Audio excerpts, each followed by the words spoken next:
Her devastated millionaire cries inconsolably over the loss of his son, his heart broken. Suddenly, a street girl enters the hospital and shouts, "Your son is alive!" The frightening and inexplicable scene leaves everyone in a state of shock. Even doctors who do not believe in miracles are paralyzed by what has just happened. If this story interests you, don't forget to subscribe to our channel. Tell us which city you're watching us from, and we'll keep going. The sun was setting over the capital's skyline, painting the sky with orange hues that contrasted with the silhouettes of the skyscrapers. From his office on the 40th floor, Victor Schneider looked out over the city he had conquered. At EA 45, he was the face behind Schneider Enterprises, a conglomerate that had revolutionized the national real estate market. His Midas touch transformed abandoned lots into luxury developments, and his name had become synonymous with success. As he admired the view, the reflection in the glass showed an impeccable man in a tailored Italian suit, grey hair at the temples, and intense green eyes completed the image of power he had cultivated for years. But behind that confident countenance, Victor carried a weight no one could have imagined. The silence was interrupted by the ringing of the phone. He answered it without taking his eyes off the city. "Mr. Schneider, your wife is on the line. You can go through." Helena's melodious voice filled his ears. "Victor, you didn't forget about Eric's performance tonight, did you?" He closed, his eyes feeling a pang of guilt. His 8-year-old son's piano performance had completely slipped his memory. "Of course not, dear. I'll be home at 7. You said that last time, and you arrived when he was already asleep." The disappointment in Helena's voice was like a knife. They had met 10 years ago, when she was a promising young pianist, and he was a budding businessman. Their love had been instant, but in recent years the distance between them had grown as Victor's empire grew. "Today will be different, I promise." After hanging up, Victor turned his attention back to the stack of documents on his desk. The company's next project was to revitalize a former industrial neighborhood into a residential and commercial complex that promised to change the face of the city's east side forever. But there was resistance.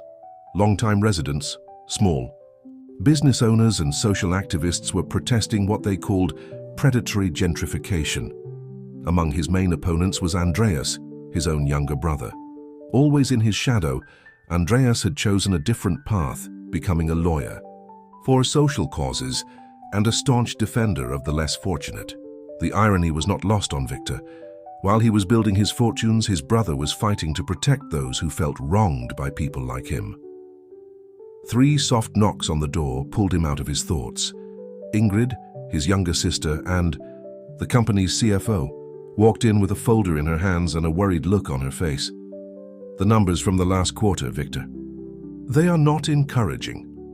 She placed the folder on the table. At 38, Ingrid was the balance between the Schneider siblings, neither as ambitious as Victor, nor as idealistic as Andreas. She navigated the two worlds with impressive skill. "What a surprise," he replied sarcastically. "Let me guess, the protests against the Nova Luz project are driving away investors." Ingrid adjusted her glasses on her thin nose and nodded. "And there's more.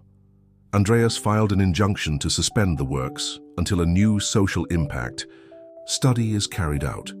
Victor felt his blood boil, his own brother once again putting obstacles in his path. Doesn't he get tired of fighting a losing war? Victor ran his hand through his hair in exasperation. "Call Matthias. I want our legal department to prepare an immediate response." "I already did," Ingrid replied, tucking a strand of hair behind her ear. "But there's something you need to know. Matthias thinks that Andreas has a strong case this time." Silence hung heavy in the room. Matthias Weber was more than just Schneider Enterprises' chief lawyer. He was a childhood friend of the 3 brothers and a confidant of Victor. If he believed Andreas had a chance, the situation was more serious than it seemed. "Call an emergency meeting for tomorrow morning," Victor ordered. "I want all the directors present. And Ingrid," he hesitated, his gaze lost in the cityscape, "tell them that I may have to cancel my vacation with Helena and Eric." The disappointment on the sister's face was evident. "Victor, it's your son's birthday. You've been planning this trip for months." I know, he sighed, feeling the weight of responsibility on his shoulders. But what can I do? If this project fails, hundreds of jobs will be at risk. Ingrid approached, placing her hand on her brother's shoulder. Maybe it's time to think about what you're building, Victor. An empire, or just a sandcastle? Ingrid's words echoed in his mind as she left the room. Alone again, Victor turned his gaze to the photograph on the table. Helena, with her bright smile, and Eric, with the same green eyes as his father. That image represented everything that truly mattered in his life, but for some inexplicable reason, he continued to prioritize work. Leaving the office hours later, Victor knew he wouldn't make it in time for his son's presentation. The chaotic traffic in the capital would be his excuse, but the truth was different. The fear of failure kept him from letting go of the reins even for one night. What he didn't know was that as he drove his imported car through the congested streets of the metropolis, decisions were being made behind the scenes, decisions that would forever change the course of his life.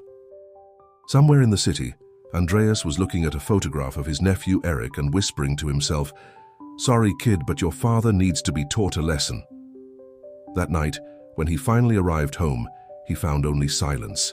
The presentation had ended. Eric was asleep, and Helena was waiting for him in the living room with a look that mixed disappointment and resignation. "He asked for you every 5 minutes," she said, her voice breaking. "Until the last moment he believed his father would be there."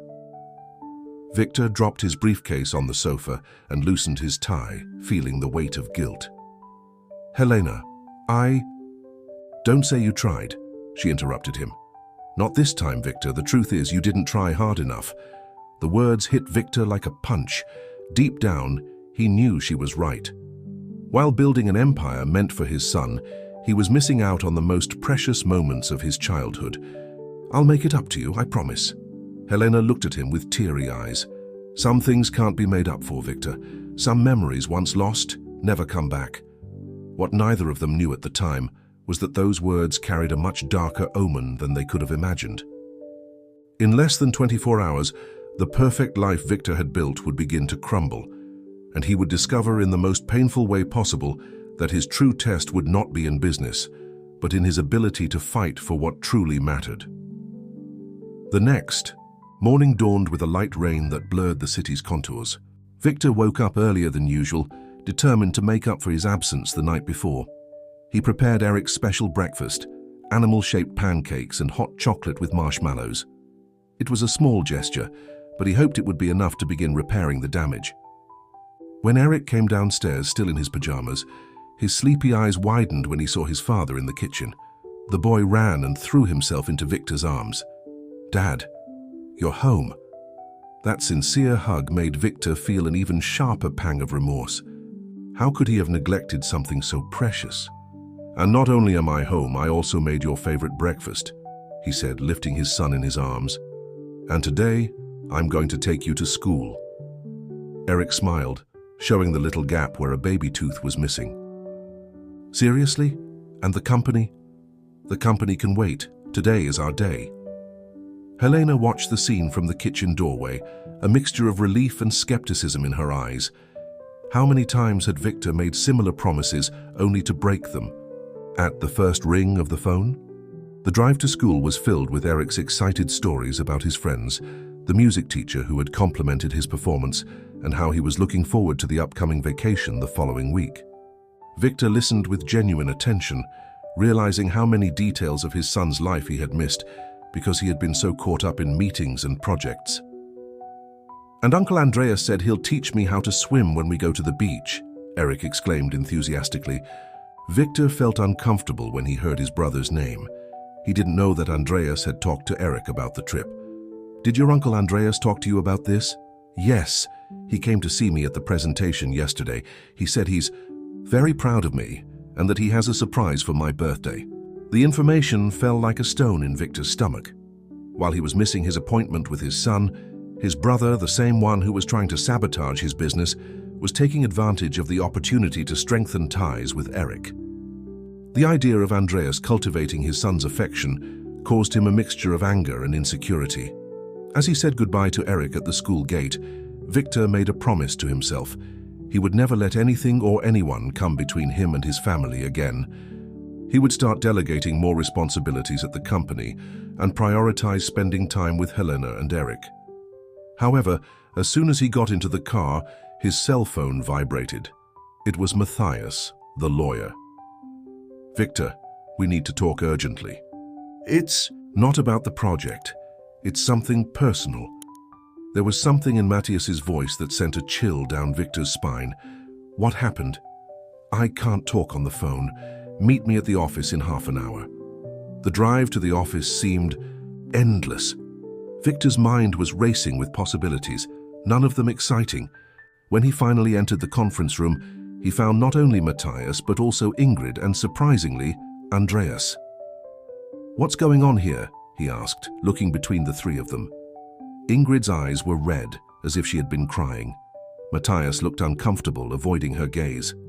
But it was Andreas who stepped forward, with an expression Victor had never seen on his brother's face, a mixture of pity and determination. "Victor, we need to talk about Schneider Enterprises," Andreas began. "We have discovered serious irregularities in the contracts for the Nova Luz project." "Irregularities?" Victor frowned. "What kind of irregularities?" "The kind that could land someone in jail," Andreas replied, holding out a folder. "These are copies of documents that prove bribery of inspectors, falsification of environmental reports, and use of materials that were below safety standards." Victor picked up the folder with trembling hands. As he looked through the documents, his face paled. There were contracts, receipts, and emails that seemed to directly incriminate him. "This is absurd," he exclaimed, throwing the folder on the table. "These documents are forged. I never authorized any of this." "Your signature is on all of them," Andreas pointed out. "Forged, obviously." Victor turned to Matthias. "You're my lawyer. Tell him this won't hold up in court." Matthias adjusted his tie, visibly uncomfortable. "The problem, Victor, is that these are not just documents. There are witnesses. Suppliers, employees, even one of the regional directors is willing to testify against you." Ingrid finally spoke, her voice breaking. "I tried to check the company's accounts, trace these suspicious payments. Victor, the money was transferred from your personal account." The room began to spin around Victor. It was a trap, he was sure of it. Someone had meticulously framed him. "This is a conspiracy," he muttered. "Don't you see? Someone is trying to destroy me." "No one is trying to destroy you," Andreas said, with a calmness that struck Victor as irritatingly rehearsed. "We're trying to help you. I have a deal with the prosecutor. If you confess voluntarily, hand over the real perpetrators, and agree to pay substantial compensation to the families affected by the project, we can significantly reduce the consequences." "Confess?" Victor almost shouted. "There is nothing to confess. I am innocent. The alternative is a public scandal," Matthias said. "The press is already sniffing out the story. If this gets out, not only will you face criminal prosecution, but the entire company could go bankrupt. Think of the jobs, the shareholders. Think of Helena and Eric." The mention of his family made Victor feel as if he had been punched. The thought of his son seeing him publicly accused of corruption was unbearable. "I need time," he said finally. "I need to investigate this properly, find out who is behind this fraud." "There's no time," Andreas insisted. "The prosecutor wants an answer by the end of the day. Either you accept the deal, or they'll press formal charges tomorrow."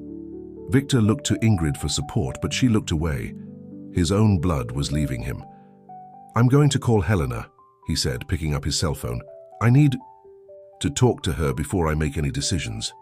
But when he tried to make the call, Matthias's phone rang. The lawyer answered, exchanged a few brief words, and then looked at Victor with a somber expression. "It's about Helena and Eric." Victor's heart seemed to stop for a moment. "What happened?" "There was an accident," Matthias said, pausing. As if choosing his words carefully. "At Eric's school, a structure collapsed. Helena was there for a meeting with the teacher." Victor's world fell apart in that instant. Everything else, the accusations, the documents, the company, suddenly lost its importance. "Are you okay?" he asked with a shaky voice.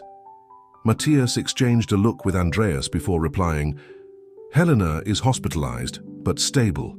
Eric." He hesitated. "Eric what?" Victor grabbed Matthias's arm. "Yeah, what happened to my son? They're still looking for him in the rubble. The situation is serious, Victor." Without another word, Victor ran to the door. Nothing else mattered at that moment other than his family. As he frantically ran down the stairs, he didn't even notice the discreet smile that Andreas and Matthias exchanged behind him, nor the troubled look on Ingrid's face, who seemed to question for the first time the plan they had set in motion. As he got into his car, Victor had only one thought: to get to his family. But what he didn't know was that every kilometer he drove took him deeper into a web of lies carefully crafted to destroy him. The streets of the capital had never seemed so congested. Every red light, every horn, every wasted second was torture for Victor. His fingers drummed nervously on the steering wheel as he tried, unsuccessfully, to call Helena's cell phone. Only the voicemail answered, increasing his anguish. When he finally arrived at the hospital, he parked haphazardly and ran to the reception. "My wife, Helena Schneider. She was admitted after an accident at the Arco Iris school," he said, breathless. The receptionist typed something on the computer and frowned. "Sir, we do not have any patient with that name registered today." Victor felt the world spin around him. "That's impossible. My lawyer informed me that she was brought here." After a few more checks and calls, the answer remained the same. Helena was not in that hospital, nor in any other in the network. Even more confusing, when he called Eric's school, he was informed that there had been no structural accident, that classes were going on as normal, and that Eric was not present because he had been picked up early by his uncle. Victor's blood ran cold. Had Andreas taken Eric out of school? Why? And where was Helena? His cell phone rang. It was Ingrid. "Victor, where are you?" "At the hospital. But Helena isn't here. And the school says there was no accident. What's going on?" There was silence on the other end of the line before Ingrid answered, her voice shaking. "Go back to the office now. There's something you need to know." Returning to the Schneider Enterprises office was like walking through a bad dream. Nothing seemed real. When he entered the conference room again, he found only Ingrid, her face pale and eyes bloodshot. "Where are Matthias and Andreas?" Victor asked. "They're gone," Ingrid replied, indicating a chair. "Please, sit down. What I'm going to tell you is difficult." Victor remained standing, the tension evident in every muscle in his body. "Where is my family, Ingrid?" She took a deep breath, as if gathering courage. "There was no accident at school. Helena is fine, probably at home, but Eric..." Her voice trailed off. "Andreas took him." "What do you mean, took?" Incomprehension gave way to anger. "To where?" "I don't know. I just know it's part of their plan." "What plan?" Victor's voice was almost a roar now. Ingrid looked down, guilt evident in her expression. "The corruption charges, the forged documents, it's all a trap, Victor. Andreas wants the company. He always has. And Matthias is helping him." The revelation came like a thunderbolt to Victor. His own brother and his oldest friend had conspired against him. But to use Eric as a pawn in this dirty game, that was unthinkable. "Why are you telling me this now?" he asked, the suspicion clear in his voice. "You seemed pretty much on the same page with them an hour ago." "Because they crossed a line," Ingrid replied, finally looking at him. "I agreed to help them pressure you to resign as president. I thought it would just be a business ploy, but involving Eric..." She shook her head. "I can't accept that." Victor picked up the phone, ready to call the police, but Ingrid stopped him. "We can't involve the police. Not yet. Andreas was smart. He got temporary custody of Eric." "What? How is that possible?" "He forged documents suggesting that you and Helena were negligent, that Eric was in danger while in your care. He got a friendly judge to sign an emergency order." Victor felt his legs weaken. Finally, he let himself fall into the chair. "What's all this for? What does Andreas really want? The company, obviously, and revenge. He always felt diminished by you, the favorite son, the successful one. Now he wants everything, your money, your power, even your family." Victor buried his face in his hands.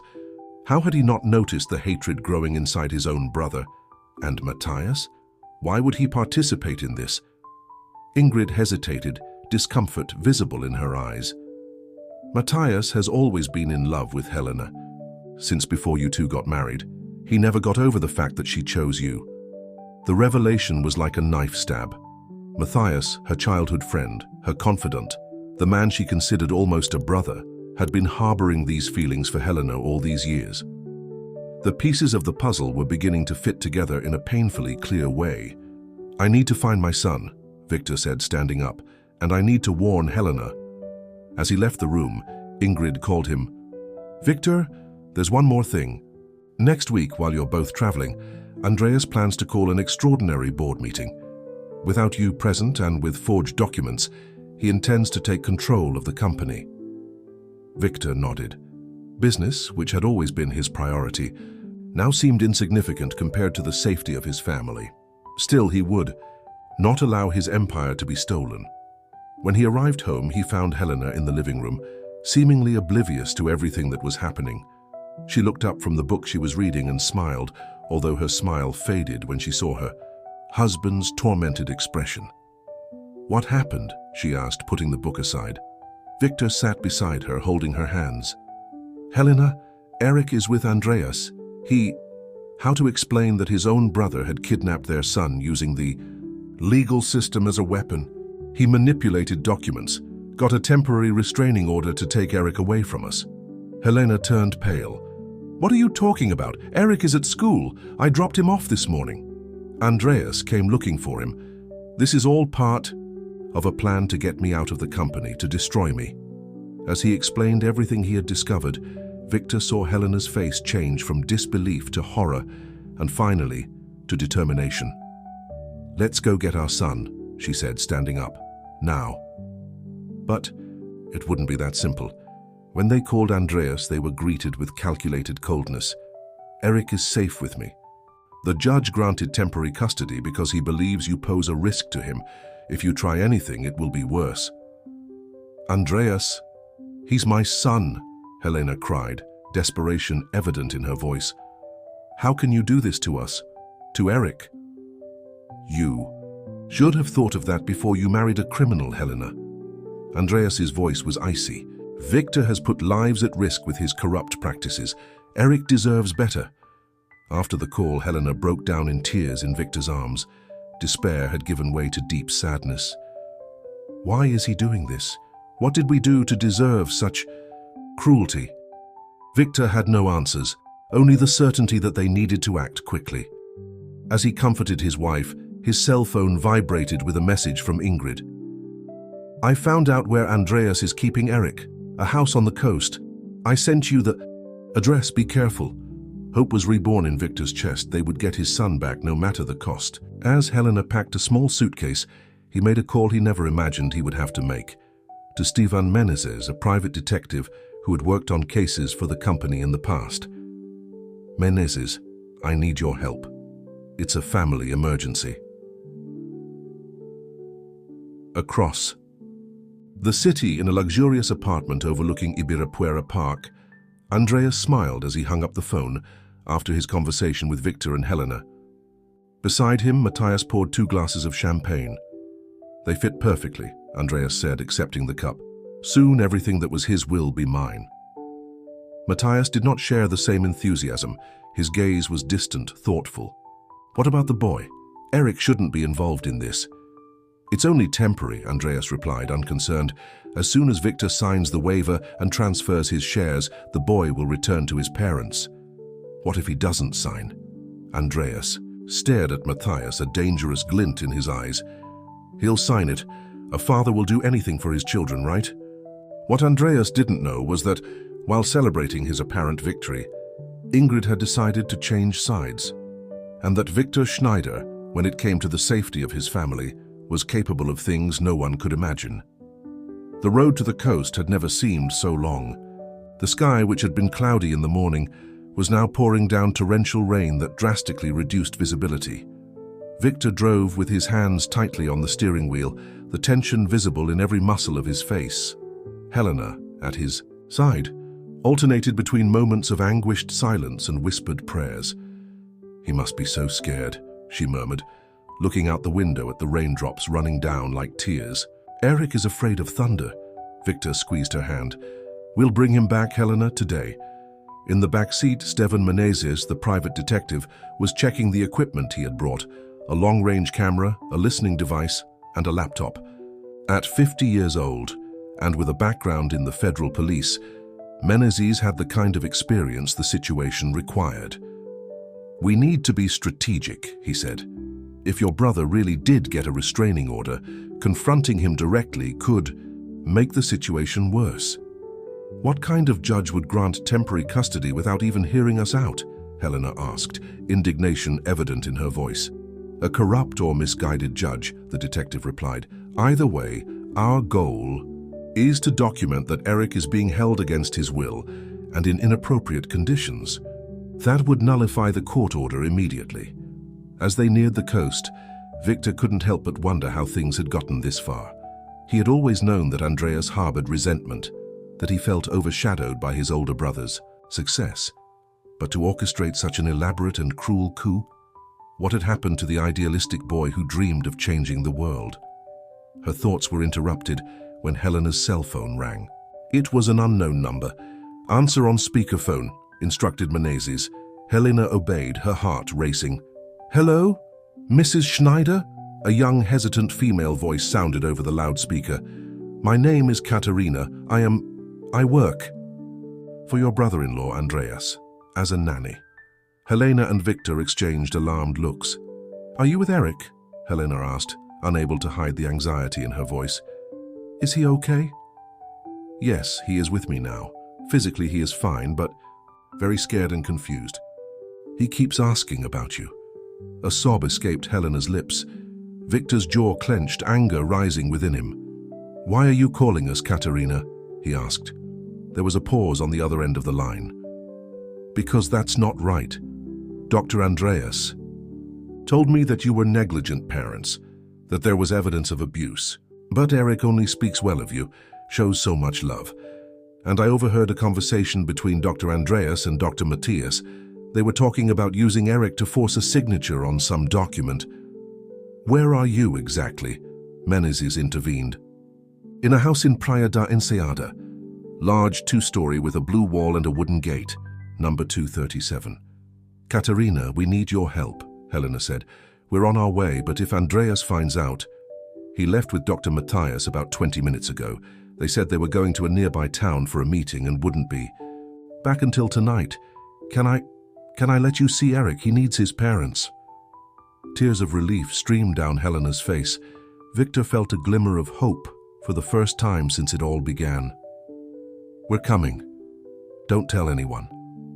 After they hung up, Menezes made a few calls, mobilizing contacts to obtain an urgent court order. Meanwhile, the storm intensified, as if the skies reflected the emotional turmoil everyone was facing. When they finally arrived at the house Katerina had described, the rain had given a momentary respite.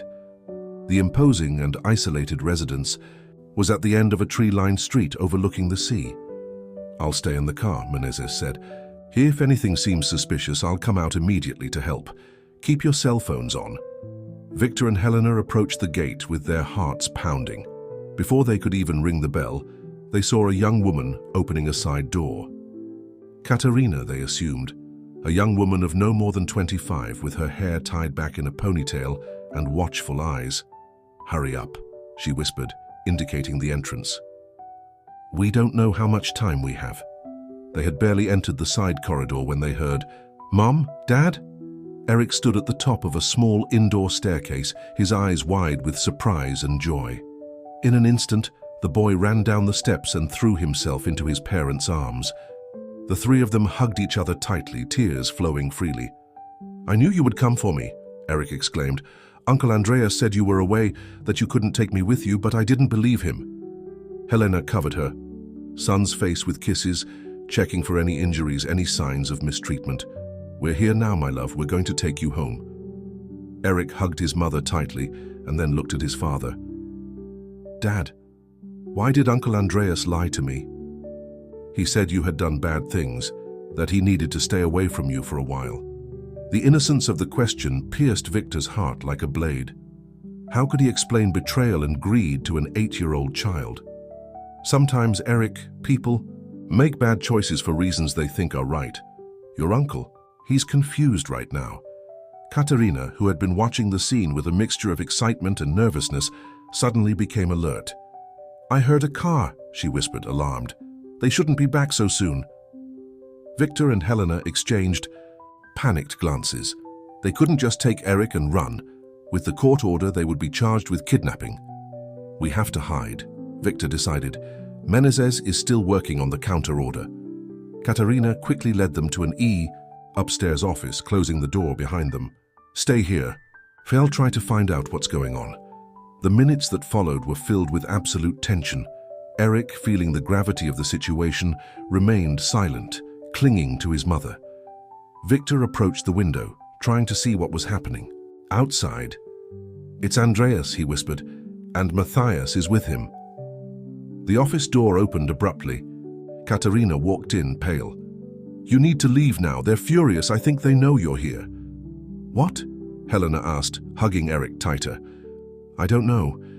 Maybe a neighbor saw it and warned us. Or..." Katerina hesitated. "Or maybe they set a trap." The words had barely been spoken when the door opened again. Andreas was there, with Matthias right behind him. "What a touching scene," Andreas said, a cold smile on his lips. "The family reunited. Too bad it won't last." Victor stood in front of Helena and Eric, staring at his brother. "It's over. Andreas, I know everything. The farce of the accusation, the manipulation of the judge, everything. Is it over?" Andreas laughed. "On the contrary, brother. It's just beginning. You trespassed on private property and tried to take a child who is in my legal custody. Do you know what that means?" "It means you're a monster," Helena snapped, her voice shaking with rage. "How can you use a child as a pawn in your sick games?" Matthias stepped forward, his face contorted, in an expression that mixed guilt and determination. "Helena, it wasn't supposed to happen like this. We never meant to hurt Eric. We just destroy me," Victor completed. "Take away everything I built, my company, my family, my reputation." A heavy silence fell over the room. Eric looked from one adult to the other, confused and frightened. "Uncle Andreas, I want to go home," he said finally, his small shaky voice breaking through the tension. "Please let me go with Mom and Dad."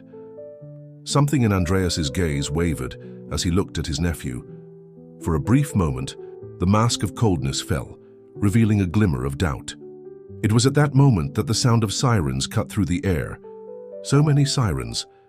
Menezes entered the room, accompanied by 2 police officers and a middle-aged woman wearing a Child Protection Council badge. "I have a court order," Menezes announced, handing over a piece of paper, "and a warrant to investigate possible document falsification and abuse of power. Dr. Andreas Schneider and Dr. Matthias Weber, you must come with us to provide clarification." Andreas's expression turned from confidence to shock, and finally to helpless anger. Matthias just lowered his head in defeat. As the police led Andreas and Matthias out, Victor crouched down in front of his son. "It's all right now, Eric. Let's go home." The boy nodded, emotionally and physically exhausted. As they prepared to leave, Katerina timidly approached Helena. "I'm sorry I was a part of this. I really didn't know." Helena shook the young woman's hand. "You helped us when you realized the truth. That's what matters." The ride back to the capital was silent. Eric fell asleep in the back seat, his head resting on his mother's lap. Victor drove calmly now, the worst of the storm having passed, both literally and metaphorically. "What will happen to Andreas?" Helena finally asked. "I don't know," Victor answered honestly. "He committed serious crimes, manipulated the justice system, forged document. He's your brother, Victor." "I know. And that's why, when this is all over, I'm going to try to understand why he did what he did. Maybe there's a path to reconciliation someday. But right now, my priority is you two." Helena nodded, stroking Eric's hair. "And the company?" Victor looked in the rearview mirror at his sleeping son before answering. The company will always be there. But times like these, he paused, feeling the weight of his own words. I almost missed what really matters by obsessing over what doesn't. What Victor didn't know was that, while they were driving home believing the nightmare was over, Ingrid was in her apartment, staring at a file she had discovered on Matthias's computer. A file that would reveal that the conspiracy was much bigger and more sinister than any of them had imagined. The next morning brought a brief moment of normalcy for the Schneider family. Helena had prepared a full breakfast: pancakes, scrambled, eggs, fresh fruit, and the three of them sat together, as if trying to regain their balance after the emotional storm of the past few days. Eric seemed almost recovered, chattering away from a book he was reading, seemingly not fully comprehending the gravity of what had happened. Victor watched his son with a mixture of relief and admiration for the children's resilience. At the same time, he couldn't help but think about Andreas. His brother had spent the night at the police station and would be formally questioned that morning. Matthias, on the other hand, had been released after giving his statement, although he was forbidden from leaving the city. "What are you thinking about?" Helena asked, gently touching his hand. "How we got to this point," he replied, lowering his voice so Eric wouldn't hear. "Andreas is my brother. We grew up together. We once shared the same dreams." Helena nodded, understanding. "Sometimes the people we love the most are the ones who can hurt us the most." The doorbell interrupted their conversation. Eric jumped from his chair, eager for any distraction, but Helena stopped him with a gentle gesture. "Stay here, dear. Daddy will get it." The caution was understandable after everything they had been through. Victor went to the door and checked through the peephole. It was Ingrid. He opened it, immediately noticing his sister's distraught expression. "We need to talk," she said without preamble, rushing in. "It's urgent." Helena appeared in the hallway, her posture instantly defensive upon seeing her sister-in-law. "What are you doing here?" he asked coldly. "You were part of the conspiracy against us." Ingrid looked down, guilt evident on her face. "I know, and I'll never forgive myself for it. But now I'm trying to make things right." She held up a folder she was carrying with her. "I found something on Matthias's computer, something you need to see." The three of them headed to Victor's office, away from Eric's prying ears. Ingrid opened the folder, revealing several printed documents and a flash drive. "First, you need to understand that Andreas is not the mastermind behind all of this. He is just one piece in a much bigger game." Victor frowned. "What do you mean?" "Someone is manipulating all of us, Victor. Someone with a lot of power and a lot of money." Ingrid turned on Victor's laptop and inserted the flash drive. A series of emails, bank transfers, and photographs appeared on the screen. "Do you recognize this man?" she asked, pointing to the photo of a gray-haired man with an imposing posture. "Antonio Weber," Victor replied, "Matthias's father. He passed away 3 years ago." "Exactly. But before he died, he left very specific instructions for his son." Ingrid clicked on a document. "This is his will, with a confidentiality clause that has never been made public." Helena and Victor read the highlighted text on the screen, their faces simultaneously turning pale. "To my son Matthias, I leave the responsibility of carrying out my last will, the complete destruction of Victor Schneider, and the transfer of all his assets and companies to the Weber Foundation. This is my final wish, and I bind Matthias's estate to its fulfillment." "That doesn't make sense," Victor muttered, stunned. "Why would Antonio hate me so much? He was like a second father to me." Ingrid took a deep breath before continuing. "There's more. I found a digital diary that Matthias kept. In it, he reveals that his father never got over the fact that my father, our father, had stolen the woman he loved, our mother, decades ago. The friendship between the families was just a facade. Antonio spent years planning his revenge, but died before he could carry it out. And Matthias continued with the plan," Helena concluded, understanding dawning in her eyes. "That's why he's always been so close to us. That's why he became the company's lawyer." He was waiting for the right moment. Victor stood up and began to walk around the room, trying to absorb those revelations. "And Andreas? How does he fit into this?" "Matthias manipulated him," Ingrid explained. Andreas was always the most vulnerable of the three of us, always feeling like he was in your shadow. Matthias fed that resentment for years, planting seeds of discord, making him believe that you were the favorite, the privileged one, while he was left out. And you? Helena asked, still suspicious. How can we be sure that you are not trying to manipulate us now? Ingrid didn't look away. Because I was deceived too. Matthias convinced me that Victor was leading the company to ruin with risky decisions, that we needed to intervene to save the family legacy. I only realized the truth when I saw the lengths they were willing to go to, using Eric as a pawn. A heavy silence fell over the room as everyone processed the implications of these revelations. Finally, Victor spoke. That explains why Matthias was released so easily yesterday. He has powerful allies, probably people who also work for the Weber Foundation. Exactly, Ingrid confirmed. And there's more, the Foundation is about to launch a hostile takeover bid for Schneider Enterprises. With you publicly discredited, with corruption charges hanging over your head, the value of your shares would plummet, making the takeover easier. But now we know the truth, said Helena. We can expose all this. Ingrid shook her head pessimistically. It's not that simple. These documents were obtained illegally. They wouldn't stand up in court. And the Weber Foundation is enormously powerful, with connections everywhere. Victor looked again at the evidence on the computer screen. His entire life had been built on lies, manipulation, and revenge. The people he trusted most had conspired against him for years. What do we do now? Helena asked, her voice bringing Victor back to reality. Before anyone could answer, Victor's phone rang. It was the officer in charge of Andreas's case. Mr. Schneider, I regret to inform you, but your brother was released about an hour ago. The judge considered that there were not sufficient elements to keep him detained. How is that possible? Victor asked, alarmed. He falsified court documents. He kidnapped my son. The documentation presented by the defense suggests that your brother genuinely believed he was acting in the child's best interests based on information he believed to be true. Furthermore, the deputy hesitated. Furthermore, the judge who signed the temporary custody order upheld the validity of the document.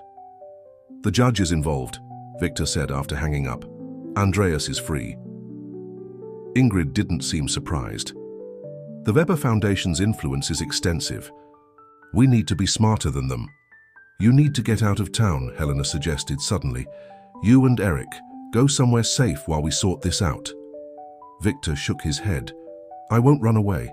If I disappear now, I'll look guilty of everything they're accusing me of. We need to face this together. The sound of the doorbell echoed through the house again. The three exchanged apprehensive glances. I see who it is, Ingrid said, leaving the office. Moments later, she returned accompanied by Stevan Menezes, the private detective. We have a problem, he announced bluntly. I just received information that Matthias was in the hospital within the last hour. He was meeting with the doctor who supposedly treated Eric after the accident at school. What accident? Helena asked, confused. There was no accident. Exactly, Menezes replied. But they are building evidence that it did happen. What's more, they are spreading rumors that you two ignored the gravity of the situation, refusing to take Eric for further examinations, putting his life at risk. Victor felt his stomach sink. The conspiracy was even more elaborate than they imagined. They're laying the groundwork for another attempt to take Eric from us, he concluded. And this time, they will be more prepared, Menezes added. Perhaps using an accusation of medical negligence, which is much more difficult to contest. Helena covered her mouth with her hands, horrified. They won't stop, will they? Not until they destroy our family completely. Not if we let them, Victor said, renewed determination in his voice. If they want war, they will have war, but we will not play by their rules. Ingrid watched her brother with a mixture of admiration and concern. What do you intend to do? Fight back. Victor turned to Menezes. I need you to find everything you can on the Weber Foundation. Suspicious contracts, political donations, anything we can use as leverage. This will take time, the detective warned, and they could act at any moment. Then we have to be quicker, intervened Helena, and start with the weakest link in the chain. Everyone looked at her, intrigued. Matthias, she explained, he's always been the most emotional, the most susceptible, and he has feelings for me. If anyone can make him confess or waver, it's me. Victor looked at his wife, worried. It's too risky. It's our best chance, she countered. While you and Ingrid protect Eric and prepare the legal defense, I can get information that no one else can. Before they could come up with their plan, the sound of breaking glass echoed through the house, followed by Eric's frightened scream. They all ran into the living room, where they found the boy huddled behind the couch, pointing at the broken window and a rock on the floor with a note tied to it. Victor took the note and read it out loud. The war has just begun. This time, there will be no escape. Eric ran into his mother's arms, trembling. Who did this, Daddy? Why do they want to hurt us? Victor exchanged glances with Helena and Ingrid. Eric's innocent question hung in the air, unanswered. How do you explain to a child that sometimes hatred and revenge can be passed down from generation to generation, poisoning everything they touch? As he held his son close, Victor made a silent promise. He would not allow the cycle of hatred to continue. No matter what the cost, he would protect his family and expose the truth, even if it meant facing his own brother and the shadow of a man whose grudge spanned generations. The decision to send Eric and Helena to the family's beach house on a deserted island was made amid heated arguments. Victor insisted that they should remain together, while Helena argued that her son's safety was their top priority. In the end, it was Ingrid who tipped the scales. If you both stay here, you'll be exposing Eric to unnecessary risk, she explained. Besides, your plan to confront Matthias will only work if you stay, Helena. We can't expose Eric to that. Reluctantly, Victor agreed. The next morning, Helena and Eric left for the desert island, accompanied by 2 security guards hired by Menezes. The farewell was brief but full of emotion. Come back to us soon, whispered Helena, hugging her husband. I promise, he replied, feeling a tightness in his chest when he saw his son's apprehensive look. Dad, when will this all end? Eric asked, his small voice revealing the fear he was trying to hide. Victor crouched down to be at the boy's level. Soon, son, but in the meantime I need you to be strong and take care of your mother for me, okay? Eric nodded solemnly, as if he had just been given an important mission. As the car drove away, Victor fought the feeling of emptiness that was consuming him. Returning home without them would be a constant reminder of what was at stake. Back at the apartment, he found Ingrid and Menezes, organizing what they had discovered so far. I've gained access to some of the Weber Foundation's transactions, Menezes said, spreading documents on the table. There are suspicious payments to several key people involved in the case. The judge who granted Eric temporary custody, the doctor who forged the accident report, and even some journalists who began publishing articles questioning his integrity. Ingrid analyzed the papers. It's a meticulously crafted plan. They've been preparing this for years. But why? Victor asked. What is this obsession that Antonio Weber had with our family? Does a rivalry from decades ago justify all of this? The question is not what justifies, but what motivates, Menezes replied. Obsessions are rarely rational. And when they involve romantic rejection, they can become monstrous. Victor's phone rang. It was Helena. We arrived safely, she said. The house is exactly as we left it last time. Eric is already playing on the porch under the watchful eye of the security guards. Her voice conveyed a relief that Victor didn't entirely share. Something was nagging at him, a nagging feeling that they were overlooking some crucial detail. Helena, have you checked the whole house? Have you made sure there is no one around? Yes, the security guards did a full sweep. Why? I don't know. Just be careful and call me every hour. After hanging up, Victor turned his attention to the plan they had drawn up. Helena would contact Matthias asking for a meeting to discuss the situation just between them. Knowing how Matthias felt about her, they believed he would accept. During the meeting, Helena would try to get him to reveal details of the plan, while Menezes would record everything. It's risky, Ingrid said. If Matthias finds out he's being recorded, Helena knows how to take care of herself, Victor replied. although the concern was evident in his voice. "And Menezes will be around the whole time." The plan was put into action that very afternoon. As expected, Matthias readily agreed to meet Helena alone. The chosen location was a discreet cafe in the Jardines neighborhood, public enough to ensure her safety, but private enough for a confidential conversation. Menezes installed an ultra-sensitive microphone in Helena's bag and positioned himself a few tables away, disguised as an executive absorbed in his laptop. Victor and Ingrid remained in a car parked near the cafe, monitoring everything through a listening system. When Matthias arrived, he seemed nervous, constantly looking around as if he feared being followed. He was dressed in an impeccable suit, but the deep circles under his eyes and slightly disheveled hair betrayed a sleepless night. "Helena," he greeted, sitting at the table, "I confess that I was surprised by your invitation." "Some matters need to be resolved face to face," she replied, keeping her tone neutral. "And I believe that, despite everything, there is still a Matthias I knew so many years ago, a decent man who may have lost his way." His expression faltered, a flash of guilt crossing his face. "Things have gotten complicated in a way I never intended," he said, looking down at his untouched coffee cup. "You have to believe I never wanted Eric to get involved in this." "Then, why did you allow it?" Helena asked, her voice controlled despite the anger she felt. "Why did you help Andreas take my son away from me?"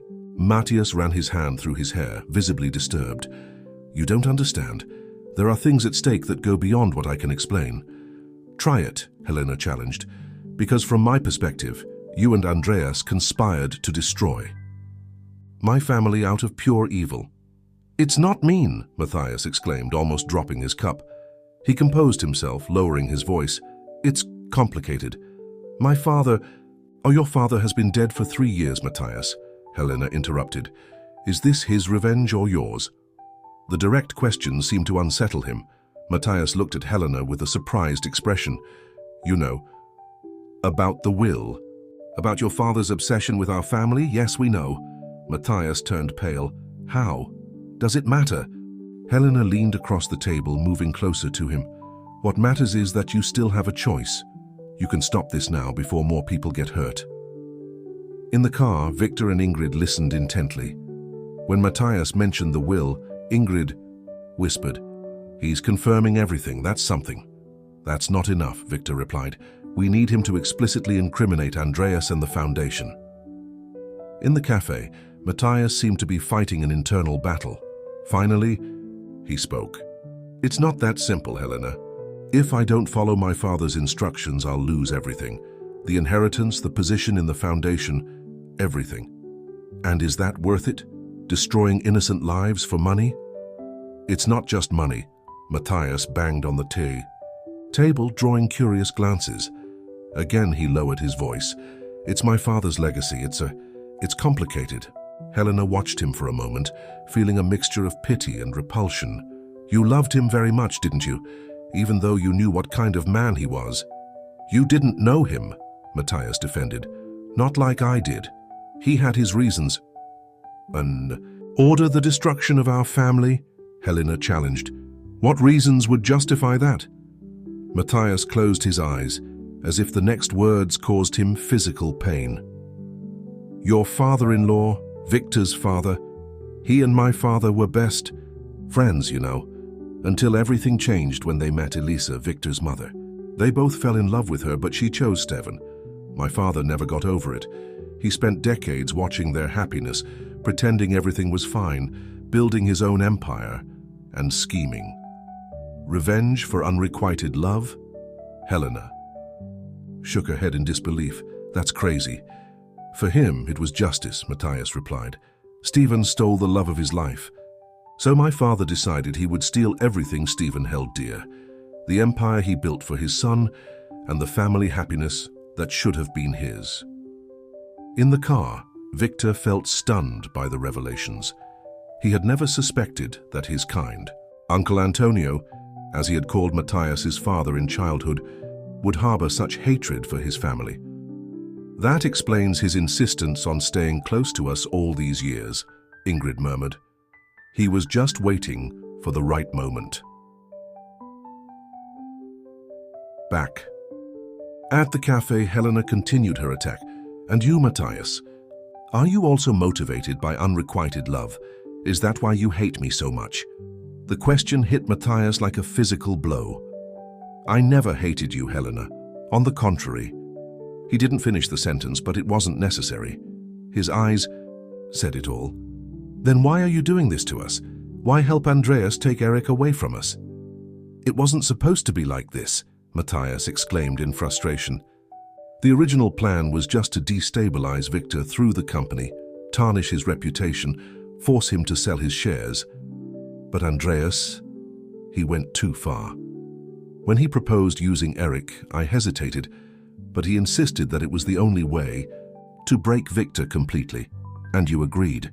It wasn't a question, but Matthias answered anyway. Yes, I agreed, and I bitterly regret it. He took a sip of coffee, trying to regain his composure. But I can't go back now. Andreas has evidence against me. If I give up, he'll destroy me too. Helena felt a twinge of triumph. This was practically a confession. What evidence? Documents I forged, witnesses I bribed, all to build the case against Victor. In the car, Victor and Ingrid exchanged hopeful glances. Matthias was incriminating himself more and more. Ask about their next move, Victor instructed through the barely noticeable device in Helena's ear. Obeying, Helena leaned over the table again. What does Andreas plan to do now? We know you won't give up easily. Matthias hesitated, clearly torn between loyalty to the plan and his growing regret. Helena, I can't. Please, Matthias, at least help me protect my son. If you have any feelings for me as you say you do this for me. The emotional appeal worked. Matthias took a deep breath before answering. Andreas has hired people to break into your desert island home tonight. They're going to... He swallowed hard. They're going to stage a fire. Not to hurt anyone, just to create panic. In the chaos, they're going to take Eric. With that, Andreas will have evidence that you neglected the boy's safety again, strengthening his case for permanent custody. Helena's blood ran cold. Without thinking, she stood up abruptly. I have to go, now. Matthias grabbed her wrist. Helena, wait! You don't understand. If they find out I told you, then come with us, she proposed impulsively. Help us stop them. Testify against Andreas and the Foundation. Help us put an end to this madness once and for all. The conflict was visible in Matthias's eyes. Years of loyalty to his father struggled against the growing weight of guilt. Finally, he nodded slowly. I will help, but we need to act now. Meanwhile, in the car, Victor was already calling the island's security guards, warning them of the imminent threat.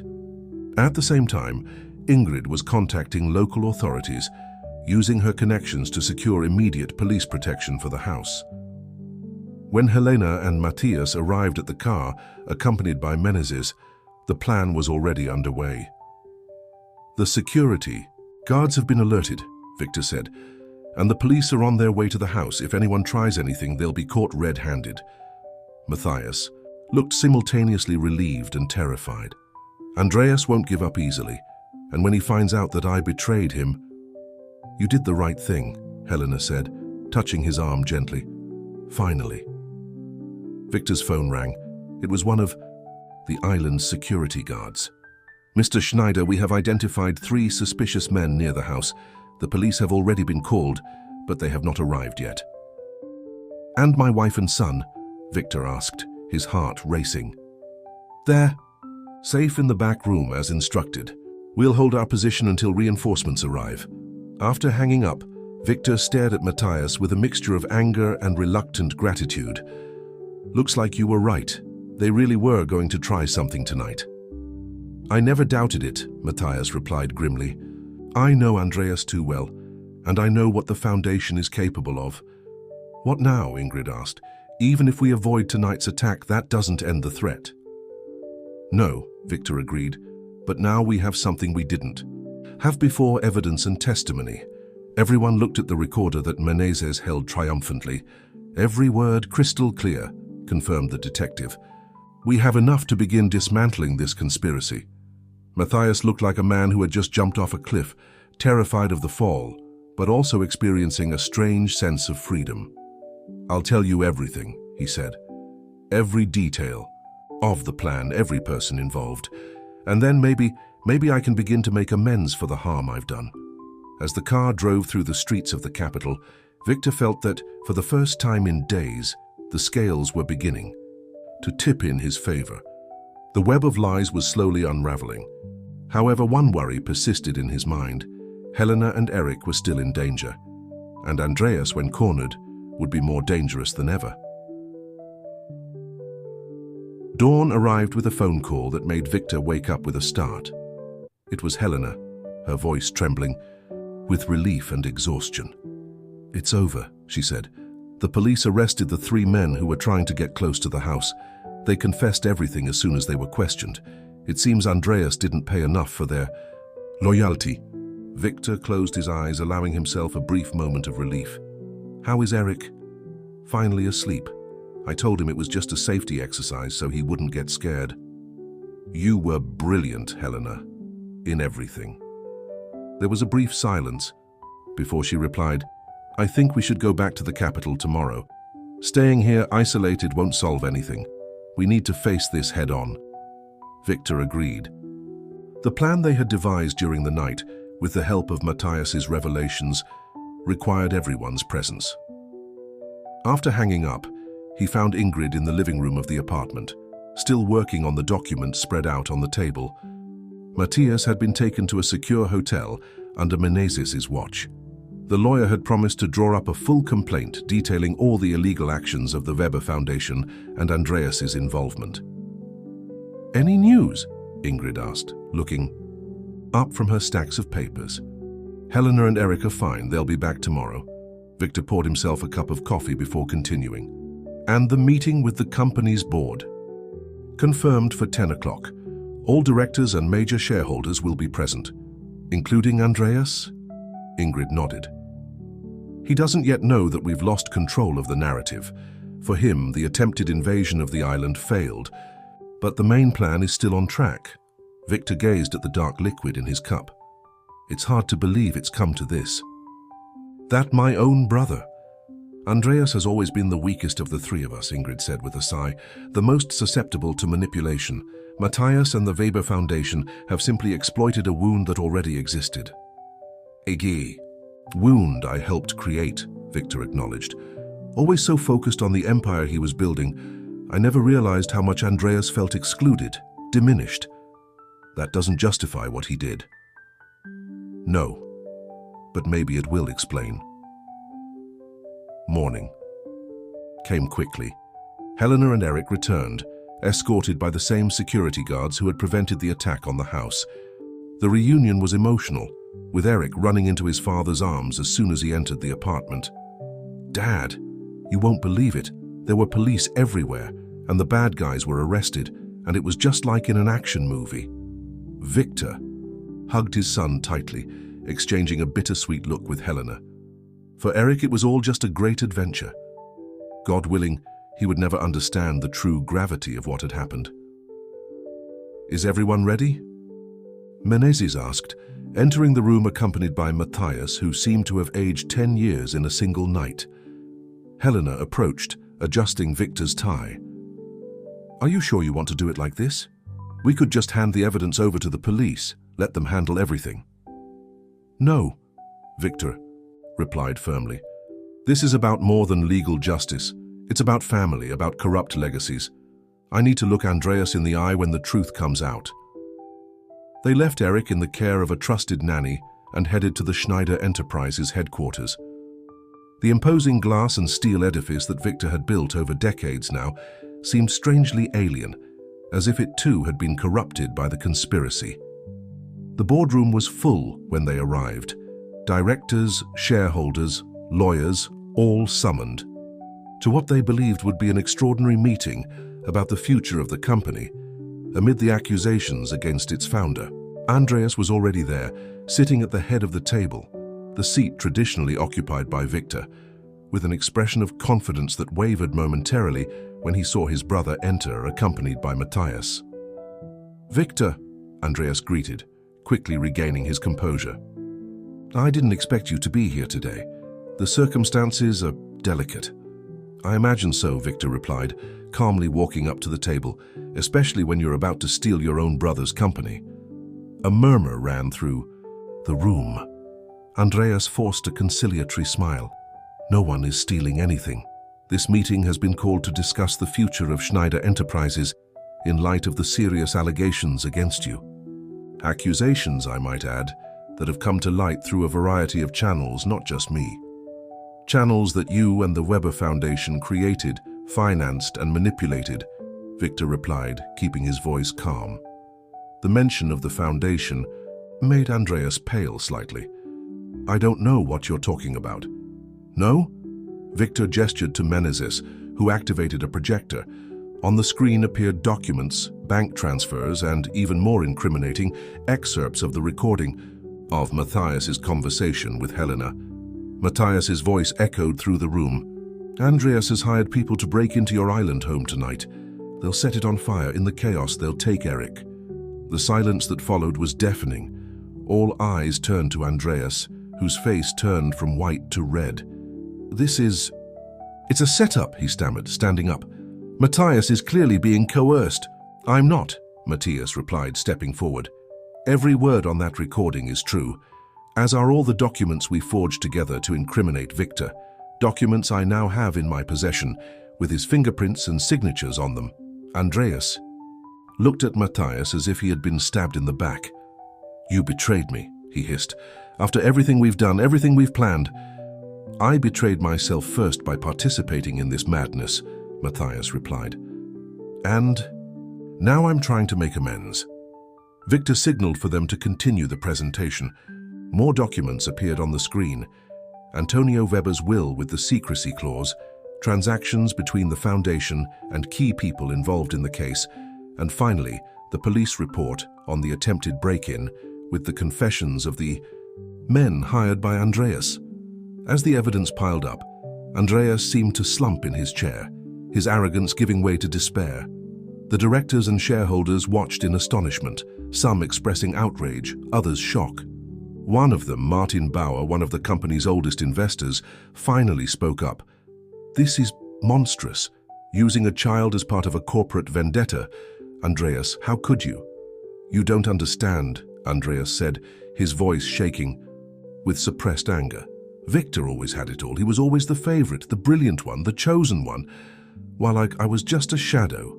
Even when I tried to follow my own path, to stand up for causes I believed in, I was still compared to him. Why can't you be as successful as your brother? That was the question I had heard since childhood.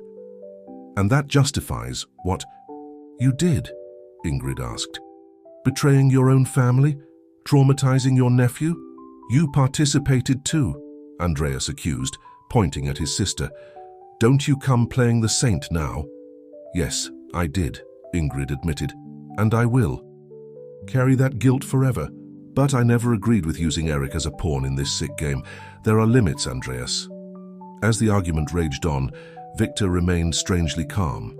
He watched his brother with a mixture of pity and disappointment. When he finally spoke, his voice was low but firm. You know what's ironic, Andreas? I've always admired you. I've always envied your courage to fight for what you believed in, even when it meant going against your family's interests. While I was building an empire, you were building a purpose. At least that's what I thought. Andreas stared at his brother, momentarily disarmed by the unexpected confession. If that were true, you would have respected me. You would have given me a place by your side, not just crumbs of recognition. Maybe, you're right, Victor conceded. Maybe I failed as a brother as much as you failed as an uncle. But the difference is that I'm willing to admit my mistakes and try to fix them. Are you? Before Andreas could respond, the doors to the meeting room opened. 2 police officers entered, accompanied by a man in a suit who identified himself as a federal police officer. Andreas Schneider, asked the police chief. You are being held for document forgery, bribery of public officials, attempted kidnapping and conspiracy. Within minutes, Andreas was handcuffed and escorted out of the room, to the astonished gazes of everyone present. Before he left, he gave Victor one last look, a look that mixed hatred, shame, and, surprisingly, a hint of relief, as if a huge burden was finally being lifted from his shoulders. After the police officers left with Andreas, the room fell into an awkward silence. It was Martin Bauer who broke it, addressing Victor. What happens now with the company? Victor looked around at the faces staring at him, waiting for an answer. People who had worked with him for years, who had invested not just money, but trust in his vision. Schneider Enterprises will continue, he replied firmly. Stronger and more transparent than ever, but there will be significant changes. He gestured to Ingrid, who came forward with a folder. We have developed a new strategic plan, she explained, one that balances economic growth with genuine social responsibility. Many of Andreas's criticisms of our business model, despite their questionable motivations, had merit. It's time we acknowledged that. The meeting continued with the presentation of the new plan. As the details were discussed, Victor noticed a subtle shift in the mood. The initial shock was giving way to cautious optimism. Perhaps out of all this family tragedy, something positive could emerge. Hours later, when the meeting finally ended, Victor, Helena, Ingrid, and Matthias remained in the empty room, exhausted but relieved. What happens to the Weber Foundation now? Asked Helena. With the evidence we have, there will be a full investigation, Matthias replied. A lot of important people will go down. I myself will probably face legal consequences for my role in all this. Testifying on our behalf will help your case, Victor said. I can't promise it will be easy, but I will do what I can to ensure your cooperation is considered. Matthias nodded, grateful but resigned. And Andreas? Ingrid asked. What will happen to him? Victor looked out the living room window, watching the city stretching to the horizon. He will have to answer for his actions, just like the rest of us. But when this is all over, maybe there will be a path to reconciliation. Not immediately, not easily, but eventually. Helena intertwined her fingers with his. Do you really believe that? After everything he's done? I have to believe, Victor replied. Otherwise, Antonio Weber will win. His hatred will have destroyed our family completely, even beyond the grave. As Victor left the conference room, he felt a weight lift from his shoulders. The battle wasn't entirely over. There would be lawsuits, depositions, probably years of legal consequences. But the worst was over. The truth, painful as it was finally coming out. Helena squeezed his hand, as if reading his thoughts. Let's go home, she said softly. Eric is waiting for us. Home. The word had never sounded so sweet, so full of meaning. As they left the company building, the capital's sky opened up into a rare, clear blue day, as if even nature was celebrating the end of that emotional storm. On the way back, Victor reflected on how he had come to this point. The empire he had built had nearly cost him what truly mattered. The ambition that had driven him for so many years now seemed hollow compared to the value of keeping his family safe and together. As he watched Helena's profile against the setting sun, he made a silent promise. He would never again let work take him away from the ones he loved. The future still held uncertainty, but for the first time in many days, Victor saw a path forward, a path not of revenge or resentment, but of reconstruction and, who knows, forgiveness. 6 months had passed since the confrontation in the Schneider Enterprises boardroom. Spring was arriving in the capital, covering the grey city, with spots of color and renewal. In the penthouse where the Schneider family lived, Eric played on the terrace garden, building elaborate structures with building blocks while Helena watched, a forgotten book on her lap. Look, Mom, exclaimed the boy, pointing to his creation. It's our new building. Helena smiled, coming closer to admire the work. Eric had recreated with surprising precision for an 8-year-old the new Schneider Enterprises project, a sustainable housing complex that combined apartments of varying standards, cultural spaces, and green areas. It was the project that marked the new phase of the company, now under a different philosophy. It's beautiful, my love. Daddy will love to see it when he gets home. As if summoned by his mother's words, the elevator door opened and Victor entered, carrying a briefcase and a colorful package. His eyes lit up. when he saw his son. "Hey, architect, how's the model coming along?" Eric ran to hug his father, bouncing with excitement. "I'm done. Want to see? I even put in the hanging garden you said you were going to have." Victor crouched down, examining the building closely. "Impressive. I think we have a future engineer in the family." The comment made Eric's chest swell with pride. Helena approached, kissing her husband softly. "You arrived early today." "I promised, didn't I?" Victor handed the package to his son. "For my little builder. I thought it might help with his projects." Eric excitedly tore open the paper, revealing a children's engineering kit, complete with miniature tools and materials to create more complex structures. "Wow, thanks, Dad." As the boy ran off to test out his new gift, Helena and Victor headed to the balcony, where they could talk while keeping Eric in their sights. "How was the testimony?" asked Helena, pouring 2 glasses of wine. Victor sighed, loosening his tie. "Exhausting. 4 more hours of questions, many of the same ones I've answered before, but the prosecutor believes we're close to the end. With Matthias' testimony, most of those involved have already accepted plea bargains. And the Weber Foundation? It's being dismantled. Most of the funds will be directed to social projects, overseen by an independent board." Victor took a sip of wine before continuing. "Matthias received his sentence today. 2 years in prison, converted to community service and restrictions." Helena nodded thoughtfully. All things considered, he was lucky. His cooperation was essential in dismantling the scheme. And in the end, he demonstrated genuine remorse. There was a topic that hung between them, unspoken but ever present. Finally, Helena addressed it. "Any news from Andreas?" Victor's expression subtly darkened. "Your lawyer got in touch. He wants to see me. And you're going?" "I don't know." Victor looked out over the city skyline where the sun was beginning to set. "Part of me wants to leave him where he is, to pay for what he did. Another part," he hesitated. "Another part wonders if there's anything I could have done differently over the years, if I had realized how inadequate he felt, how marginalized." Helena placed her hand over his.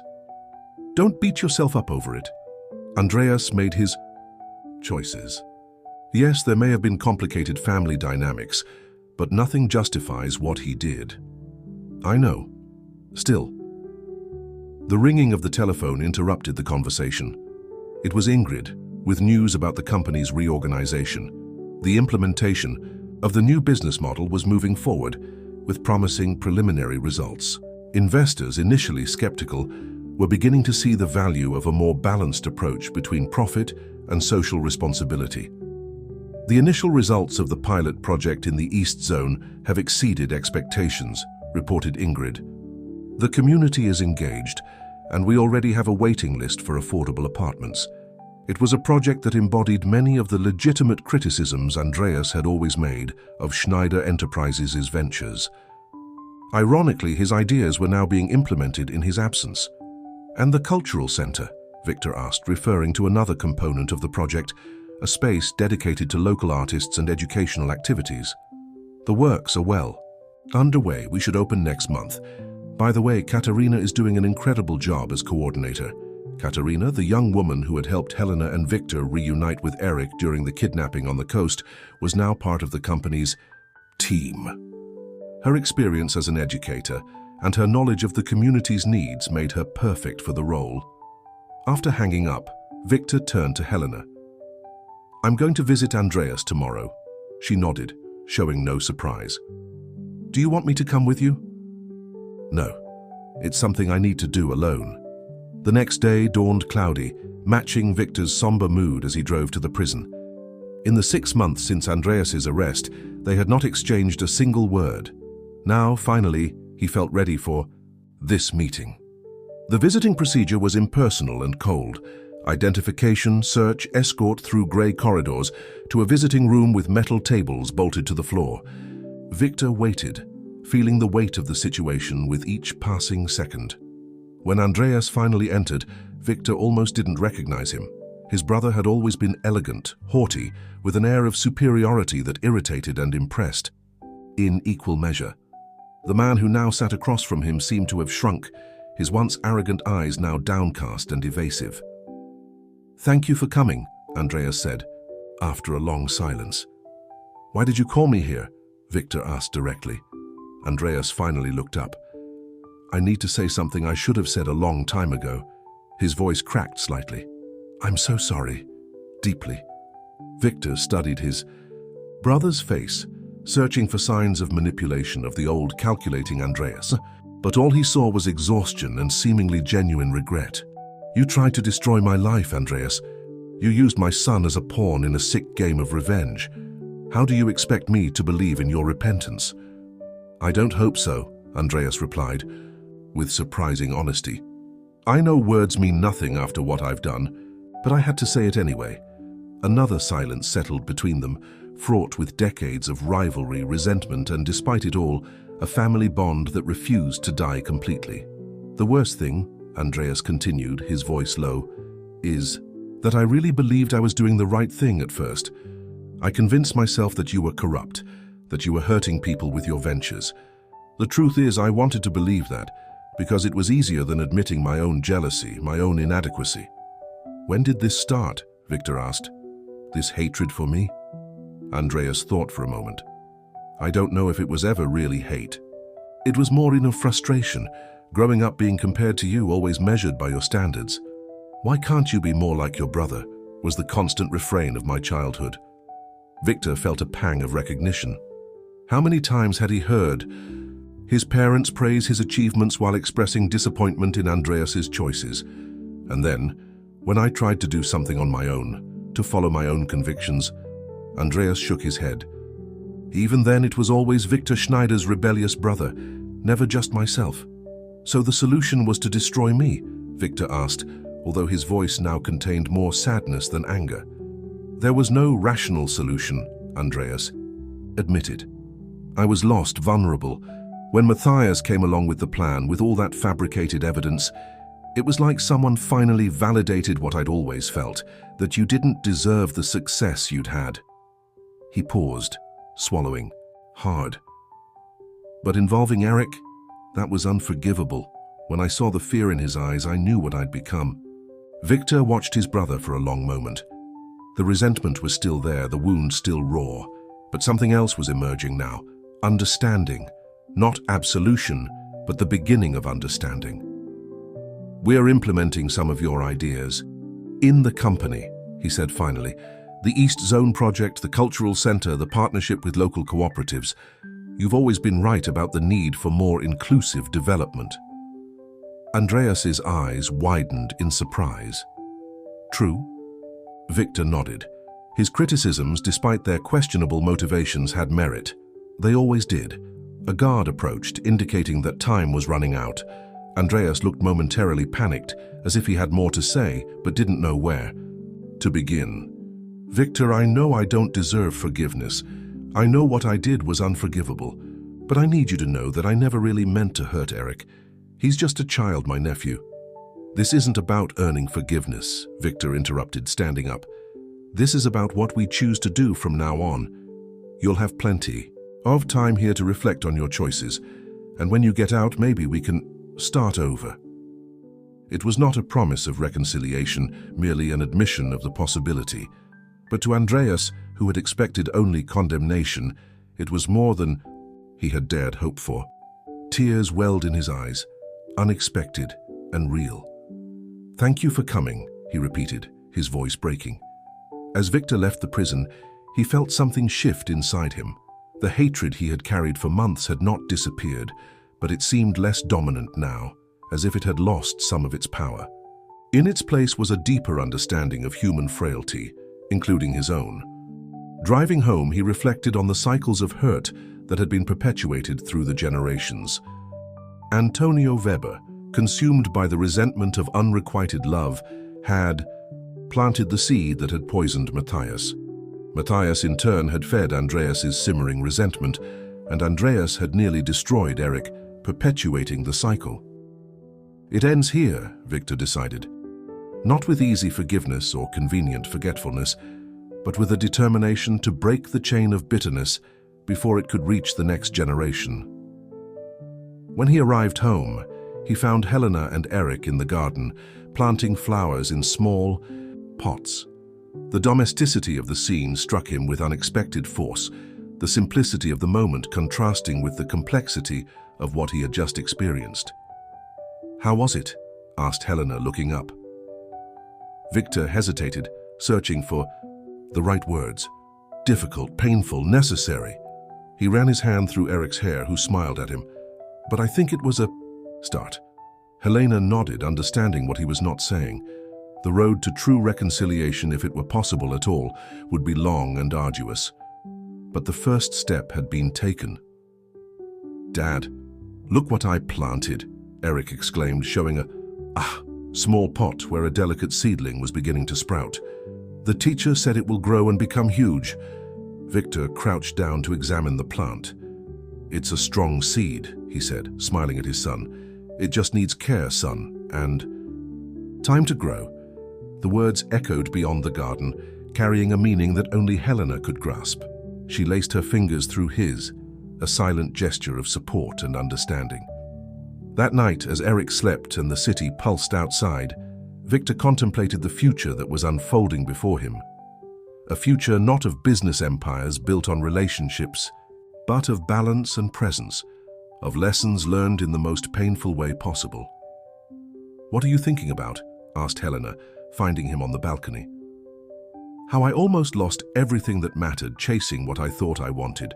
She settled down beside him, resting her head on his shoulder. "But you didn't lose, we're here.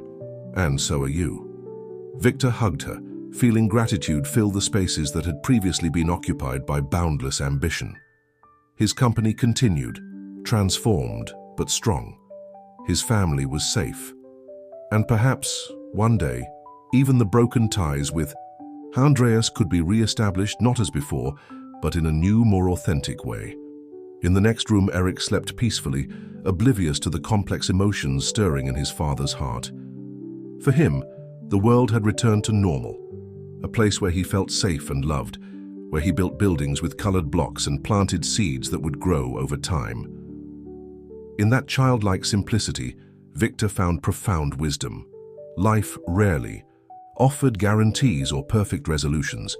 Relationships were complex, fragile, constantly evolving. But with patience, honesty, and the courage to face difficult truths, it was possible to rebuild even on the most damaged foundations. As the night wore on, Victor felt at peace for the first time in months.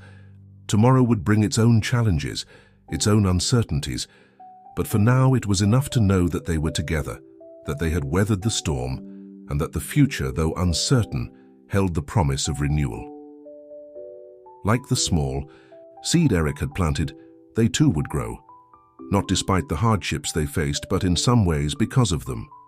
Stronger, wiser, and most of all, more grateful for every moment shared under the same sky. 2 years passed. A sunny Sunday afternoon transformed Ibirapuera Park into a festival of colors and movement. Families spread out across the lawns, enjoying one of the rare weekends with completely blue skies in the capital. Under the shade of a leafy tree, Helena spread out a picnic blanket while Eric, now 10 years old, tested a colorful kite he had built with his father. "Be careful not to go too far," Victor shouted, watching his son run across the wide, grassy area. Eric nodded, his face alight with the simple joy of making a kite fly. He had grown in the last few years, not just in height, but in confidence. The painful memories of the kidnapping had been processed with the help of therapy and his parents' constant love, gradually transforming into a mature understanding of the challenges they had faced as a family. "He's so big," Helena commented, following her husband's gaze. "And he looks more like you every day." Victor smiled, helping her organize the sandwiches and fruits they had brought. "I hope only in the good qualities." "In all of them," she replied, kissing him lightly, "including stubbornness." Victor's phone vibrated. He hesitated, before checking it following the family rule of no work on Sundays, but the name on the screen changed his mind. "It's Ingrid," he said, answering. The sister's voice sounded excited. He accepted. The committee approved the project, And the City Hall is already issuing the licenses. Victor felt a surge of satisfaction. The project in question was the largest initiative ever undertaken by Schneider Enterprises, the complete revitalization of a former abandoned industrial area, transforming it into a self-sustaining neighborhood with housing of various standards, cultural spaces, schools, and green spaces. Great news! Does Andreas know yet? I just told him. He's so excited that he said he's going to present the community management plan in person at the next meeting. The mention of his brother's name no longer caused the uncomfortable tension it once had. Over the past 2 years, since his release, after serving a reduced sentence, Andreas had gradually reintegrated himself into the family and the company. Not as before, not in the same position, but finding his own space. It was Helena who suggested, after months of cautious acquaintance, that Andreas could contribute to the company's social responsibility department. His experience as a community advocate before the tragedy provided valuable insight into the new direction Schneider Enterprises had taken. The transition had not been easy. There had been resistance, mistrust, and moments of tension. But gradually, with each successful project, with each idea implemented that genuinely benefited the communities, Andreas began to build his own legacy, not in his brother's shadow, but alongside him. "Tell him I approved the additional budget for the education center," Victor replied. "And remind him of Eric's birthday next Saturday. He promised to bring that virtual reality game the boy keeps talking about." After hanging up, Victor went back to watching his son, who was now running in circles, the kite dancing gracefully in the sky above him. Helena followed his gaze. "It still amazes me sometimes," she said softly, "seeing Andreas and Eric together, how he managed to regain our son's trust." "Children have an amazing capacity to forgive," Victor replied, "perhaps because they see people as they are now, not as they were in the past. And you, have you forgiven completely?" Victor thought for a moment. "I don't know if it's a question of complete forgiveness. I think it's more about moving on, understanding why things happened and choosing a different path." Helena nodded. It had taken her a long time to accept Andreas's presence in their lives again. The fear that he might somehow hurt Eric again had lingered for months. But slowly, as she saw Andreas's genuine remorse and consistent efforts to make amends for the harm he had caused, she began to let her guard down. "Matthias called yesterday," she said, changing the subject slightly. "How is he?" "Well, the foundation he created is expanding to other cities. The work with children in vulnerable areas seems to be yielding remarkable results." Matthias, Weber had taken a different path after the events that nearly destroyed the Schneider family.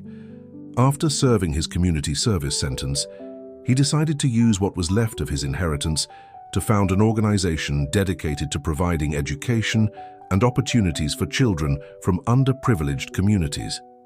It was his form of redemption, his way of trying to balance the scales of good and evil that he had helped to unbalance. "He asked if he could visit us when he comes to the capital next month," Helena added. "He said it would just be a quick coffee, nothing that would make us uncomfortable." Victor considered. His relationship with Matthias was far from the friendship they had shared in their youth. There were wounds that might never fully heal, but there was also an acknowledgement of the path of redemption his former friend was on. "Why not?" he answered finally. "Maybe it would be good for all of us." Eric came running back at that moment, panting and beaming. "Dad, Mom, did you see? The kite flew so high that you could barely see it." "We did, champion," Victor smiled, ruffling his son's hair. "Are you hungry after all that exercise?" As they ate, Eric talked excitedly about school, his friends, and the science project he was developing with the help of his uncle Andreas, a sustainable irrigation system for urban gardens. "Uncle Andreas said we can install the first prototype on the green roof of the new company building," he exclaimed, his eyes shining with excitement. "We can use rainwater and everything." Helena and Victor exchanged glances over their son's head. There was something deeply moving about how Eric, despite everything that had happened, had developed a healthy, positive relationship with his uncle. It was a testament to childhood resilience, but also to Andreas's genuine efforts to redeem himself. After snack, while Eric ran to the nearby playground, Victor and Helena walked hand in hand, watching their son from a distance. "Do you know what I thought the other day?" Helena commented. "That all that madness, in a way, brought us here. Like this. Before all this happened, you lived for the company. Eric and I were almost accessories in your life, and Andreas was consumed by resentment, unable to find his own worth. Now look at us." She gestured broadly. "A real family. So a company that truly makes a difference in people's lives." Victor pondered his wife's words. It was true. The crisis that had nearly destroyed them had, paradoxically, created space for something new and better to emerge from the ashes. Not that he could be grateful for the suffering, never, but there was a wisdom gained through pain that could not be gained any other way. "I think you're right," he agreed, "although I wish we had learned those lessons in a less traumatic way." Helena laughed softly. "Life rarely gives us a choice about how we learn, only about what we do with what we learn." The sun was beginning to set as they left the park, creating a golden landscape that seemed appropriate for the reflective moment they shared. Eric dozed in the back seat of the car, exhausted from a day of play and sun. On the way home, Victor received a message from Andreas. "Thank you for your trust in the project. It means more than I can express."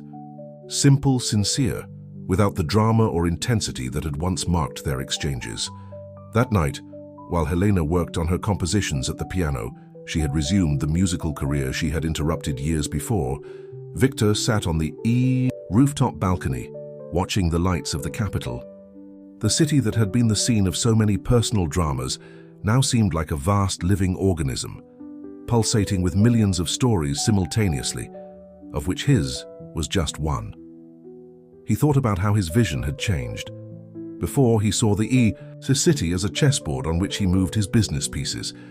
Now he saw interconnected communities, human lives affected by every corporate decision, responsibilities that went far beyond quarterly profits. The sound of the piano floated through the rooftop. Helena was working on a new composition, something that mixed classical elements with national rhythms. The music seemed to capture the moment perfectly, melancholic in some parts, hopeful in others, always in motion, always evolving. A week later, everyone gathered for the grand opening of the first building in the revitalization project. It was a community center that would serve as a gathering place for local residents and a home for educational and cultural programs.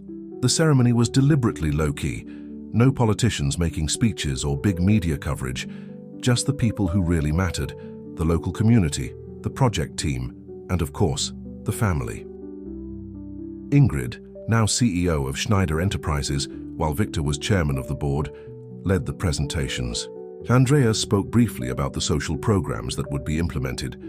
Even Matthias was present discreetly at the back of the auditorium, not as an official guest, but as an interested observer of the developments in the restoration, work that in a way was also his. When it was time for Victor to speak, he surprised everyone by calling Eric to the stage. "This project isn't about buildings or profits," he said, putting his arm around his son's shoulders. "It's about the future. The future of this community, this city, and the generations that come after us." He looked at Eric with a smile. "It's about building something that will last, something that will make a real difference in people's lives." Eric, normally shy in public, took the microphone with unexpected confidence. "My dad taught me that building things is cool, but building things that help people is even better." His childish voice echoed through the silent auditorium. "I hope everyone enjoys this place as much as we enjoyed making it." The boy's spontaneity and sincerity provoked a wave of warm applause. Helena, watching from the front row, could not hold back her tears. They were not tears of sadness, but of deep emotion at seeing her son, the same boy who had been a pawn in a cruel game of power and revenge, now becoming a symbol of reconciliation and hope. After the ceremony, as people milled around the new center, trying out the facilities and discussing future projects, Helena found a moment to be alone with Victor in a small indoor garden. "I'm proud of you," she said, cupping his face in her hands. "Of us, of what we've built from the ruins." Victor kissed her softly. "You've always been my compass, even when I was lost. You showed me the way back." From a corner of the garden, they saw Eric talking animatedly to Andreas, showing something on a tablet, probably more ideas for the irrigation system they were developing. The scene, so natural and warm, was a dramatic contrast to the painful memories of 2 years ago. "Look at them," Helena murmured. "Who would have thought?" "Life is full of twists and turns," Victor replied. "Some terrible, some wonderful." Ingrid approached them, interrupting the moment, but with a smile that indicated good news. "The city government has just approved the second phase of the project. We can start construction on the housing complex next month." Later that day, when they finally returned home, exhausted but satisfied, they found Katarina waiting for them. The young woman, now a fixture in their lives as the company's educational project coordinator, seemed nervous and excited. "Sorry to show up like this unannounced," she said, "but I got some amazing news and I needed to share it in person." The news was that the environmental education program she had developed with the help of Eric and Andreas had been selected as a model for implementation in public schools throughout the state. It was recognition not only of the hard work of the past few years, but also of the new philosophy that was permeating Schneider Enterprises. "That's fantastic, Katarina," Helena exclaimed, hugging the young woman. "You deserve this recognition more than anyone else." "It wouldn't have been possible without your support," Katarina replied emotionally. "Without the trust you placed in me when I was just—" She hesitated, clearly referring to the difficult beginning of their relationship, when she had served as a nanny during Eric's kidnapping. "The past is the past," Victor intervened gently. "What matters is what we build from it." That night, after Eric fell asleep, Victor and Helena sat on the rooftop balcony, gazing up at the starry sky, a rarity in the polluted capital. The silence between them was comfortable, full of that intimacy that only years spent together can build. "Do you know what I think about sometimes?" Helena said, breaking the silence. "How close we were to losing everything." Victor nodded, squeezing her hand gently. "But we didn't lose. And maybe that's the real miracle. Not just surviving, but turning the experience into something that made us stronger." Like a phoenix rising from the ashes, Helena smiled. "Although I would have preferred not to have gone through the fire." Victor chuckled softly, recognizing his wife's subtle humor, even in the most serious of topics. "Did you know Eric asked me the other day if we could visit Andreas at his new house?" she said. "He said he wants to show his uncle the science project he's working on." "And what did you answer?" "Yes, of course." Helena hesitated. "It took me a lot to get to this point, Victor. To trust Andreas again. To allow him to be a part of Eric's life. But I see how important it is for both of us." Victor hugged her, grateful for the wisdom and strength she demonstrated. "You're amazing, you know that. The most extraordinary woman I've ever met." Helena laughed, snuggling closer to him. "Tell me something I don't know." They stood there, holding each other under the stars, two people who had been through hell together and emerged on the other side, not unscathed, but stronger. The past with its pain and betrayals had not been forgotten, but it no longer defined the present or limited the future. In the next room, Eric slept peacefully, dreaming of raised vegetable gardens and innovative irrigation systems. His world, once shattered by adult greed and revenge, was now firmly grounded in the love and security his parents had rebuilt for him. And in different parts of the city, other lives touched by the Schneider story were following their own paths of redemption and renewal. Andreas, in his modest apartment, worked late into the night on projects that gave his life a genuine purpose. Ingrid, who had found her true calling by leading the company with a more humane and conscious vision. Matthias, slowly rebuilding his integrity through his work with underprivileged children. All of them, in some way, part of a complex web of relationships that had been severely damaged, but not completely destroyed. A web that, with patience, honesty, and constant commitment, was being restored. Not to return to what it was before, but to transform into something stronger, more resilient, and above all, more authentic. When Helena finally fell asleep in Victor's arms, her last thought was one of gratitude. not for the suffering they had endured, but for the human capacity to transform even the most painful experiences into opportunities for growth and renewal. And Victor, watching his wife's serene face as she slept, made a silent promise that the new horizons that now opened before them would always be navigated together as a family, with love as their compass and integrity as their anchor. Somewhere in the city, the first rays of sunlight were beginning to gild the horizon, announcing a new day. And with it, new possibilities, new challenges, and the comforting certainty that no matter what came, they would face it together, wiser, stronger, and infinitely more grateful for the present they had built from the ashes of the past.